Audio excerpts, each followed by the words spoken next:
We've been seeing loads of talk about why Mercedes are sandbagging and why, come qualifying for the Bahrain Grand Prix, they're going to be in the mix for pole positions and race wins. I love hopium as much as the next person. Every season, I start out with the hope that Haas is going to start to improve, but every season, Gunther destroys my dreams. Unfortunately for Mercedes fans, we think there's evidence to show that Mercedes aren't sandbagging this season, and today I'm going to tell you why. Think I'm wrong? I'm sure you'll tell me in the comments if I am. There's plenty of evidence for me to show you, but I'm going to dive straight in with Mercedes' prized asset. The one thing that above all else made them into the dominant force they were. He is the most successful Formula 1 driver in history, the most popular driver on the grid, and whether you love him or hate him, you have to respect his achievements on track. That's right, Lewis Hamilton himself is my first piece of evidence that Mercedes are not hiding their true form. Just like a Formula 1 team, there are probably a lot of things you want to keep secret, and that is why you need private internet access, or PIA. VPNs keep your data safe from prying eyes.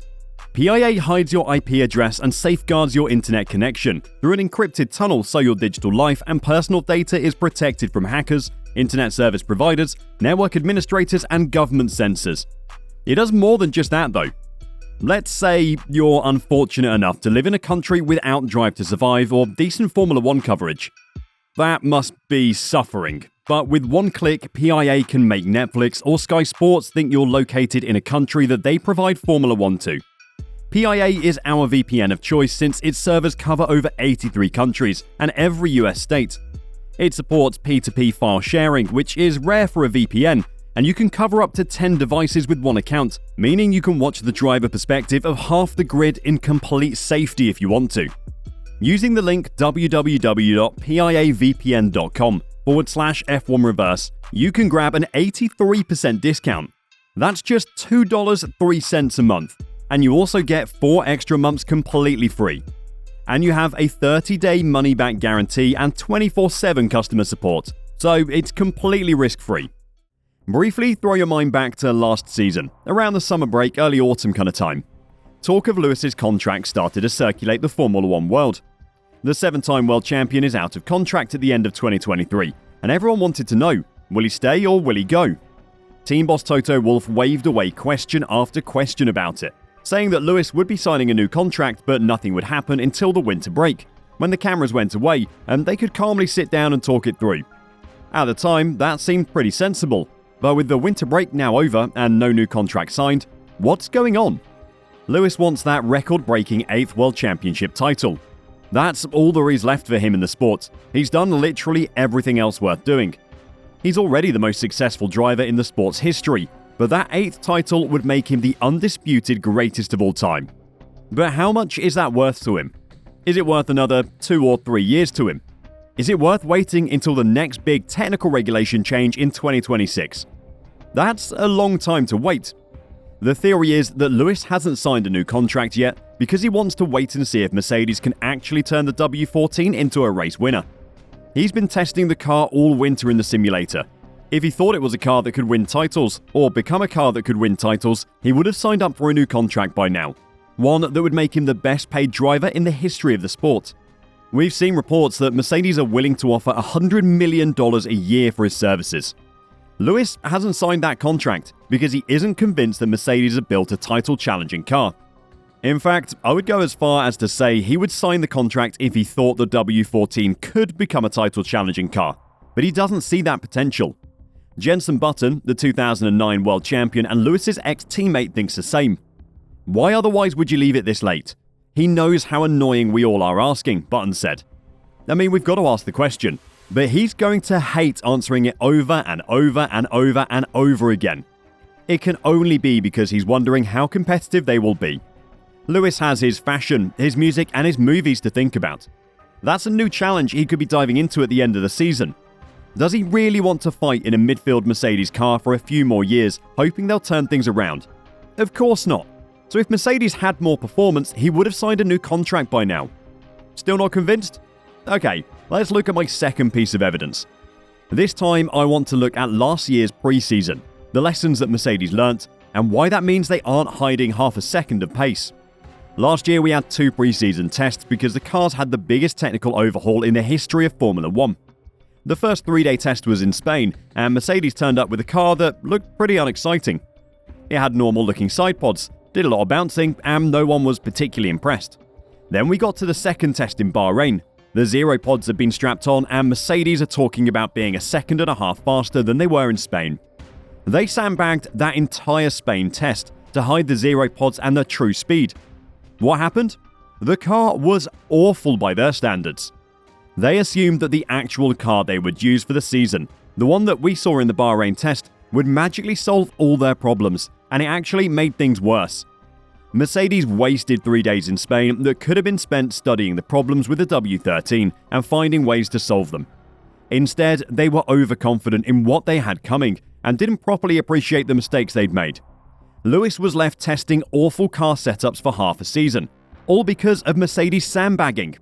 Do you really think they would make the same mistake again? Especially with only one 3-day test this year. Toto might be cocky, but he isn't an idiot. Last year we learned a tough lesson because we knew that we would bring an upgrade package for test number 2 that was worth 1.5 seconds, Toto explained. You then look at the first test and think it's not really relevant, because it's not going to be the real car. But we put it on track and it wasn't performing at all as we expected. So this year we went the other way around. What you've seen is, for a large part, the car we will test and race. It is fundamentally important to understand the platform and how the car behaves, rather than keeping some bits in the background that may be a tenth or two on pure aero performance.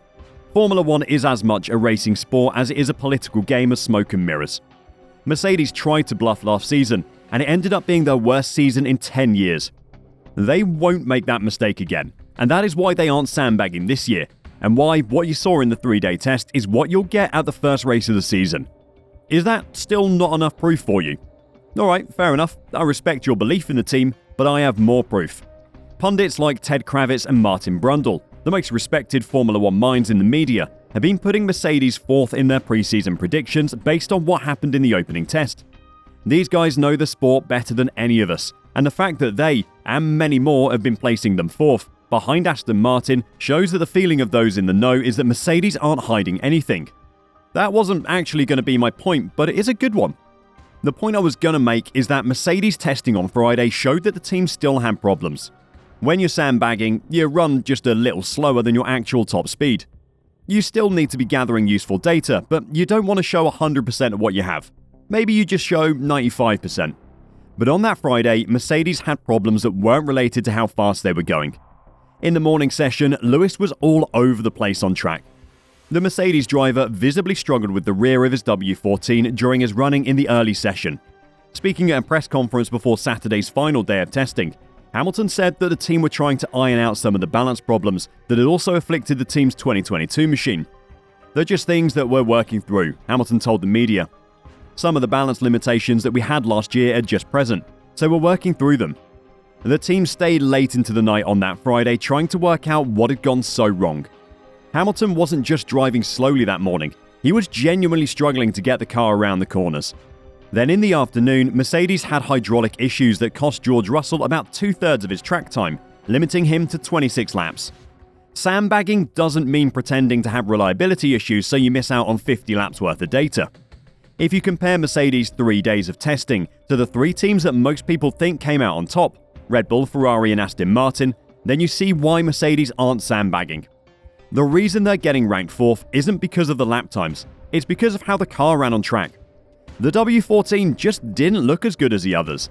It wasn't handling as well, it wasn't responding to what the drivers wanted as well, and the Mercedes team didn't seem to have a complete understanding of how the car was working. That is always a key metric when analysing preseason tests. Did the car run well all 3 days?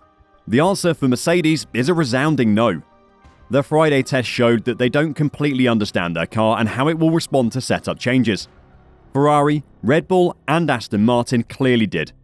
I would love to see a 3 or even 4-way battle for the title involving Mercedes.